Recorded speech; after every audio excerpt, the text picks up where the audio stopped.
आपल्यासोबत आहेत ज्येष्ठ पत्रकार रेणुकादासजी मुळे साहेब आपल्यासोबत आहेत।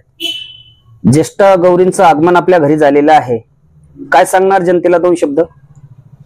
नमस्कार। सर्व मंगल मांगल्ये शिवे सर्वार्थ साधिके शरण्ये त्र्यंबके गौरी नारायणी नमोस्तुते। ओम महालक्ष्मीचे विद्महे विष्णुपत्नीचे धीमहि तन्नो लक्ष्मी प्रचोदयात। ज्येष्ठा कनिष्ठा गौरी या दोन्ही देवतांचं माहेरवासिनीचं आगमन आज घरोघरी झालेलं आहे।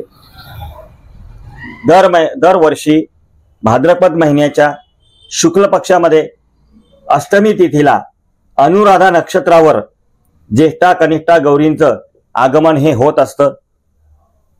दुसऱ्या दिवशी नवमीच्या तिथीला ज्येष्ठा नक्षत्रावर त्यांची महापूजा होते आणि तिसऱ्या दिवशी म्हणजे दशमीच्या तिथीला आणि मूळ नक्षत्रावर ज्येष्ठा कनिष्ठा गौरी ह्या परत जातात, विसर्जन त्यांचं केलं जातं।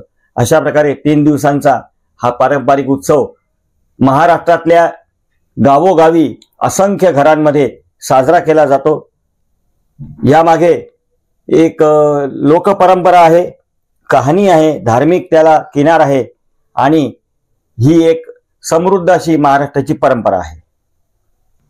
आपल्या हिंदू धर्मामध्ये लक्ष्मी हे समृद्धीचं प्रतीक आहे। त्या अनुषंगाने ज्येष्ठा कनिष्ठा गौरी या देवींना आपल्या खास करून विदर्भ आणि मराठवाड्यामध्ये महालक्ष्मी असं संबोधतात। बाकीच्या प्रांतामध्ये उदाहरणार्थ कोकण किंवा पश्चिम महाराष्ट्राच्या भागामध्ये यांना गौरी म्हणतात, परंतु विदर्भ आणि मराठवाड्यामध्ये महालक्ष्मी असं संबोधलं जातं। हे लक्ष्मीचं रूप आहे आणि लक्ष्मी ही समृद्धीकारक, समृद्धी देणारी, समृद्धीदायक अशी देवता आहे। त्यामुळे या ज्येष्ठा कनिष्ठा गौरीला, या महालक्ष्मीला माझ्या कुटुंबाला आणि सर्व जनता जनार्दनांना समृद्धी लाभू दे अशी आम्ही प्रार्थना मनोभावे केलेली आहे। गणरायाचं पण आपण स्थापना केलेली आहे गणेशोत्सवामध्ये, गणरायाबद्दल काय सांगणार? गौरी आणि गणपती हे सण जोरूनच येतात। जसं मी सांगितलं तसंच भाद्रपद महिन्याच्या शुक्ल पक्षातल्या चतुर्थीला, गणेश चतुर्थीला गणपतीची स्थापना होती, गणरायाचं आगमन होतं।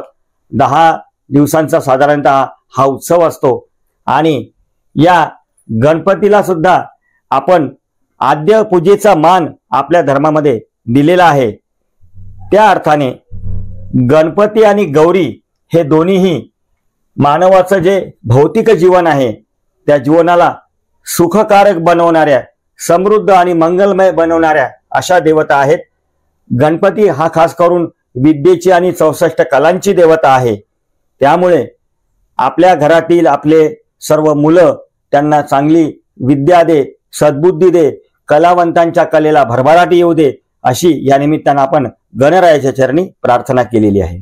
आपण या ठिकाणी माहिती दिली त्याबद्दल आपले धन्यवाद या ठिकाणी आपणास देतो। या ठिकाणी थांबतो। जय हिंद, जय महाराष्ट्र, जय जिजाऊ, जय शिवराय। धन्यवाद।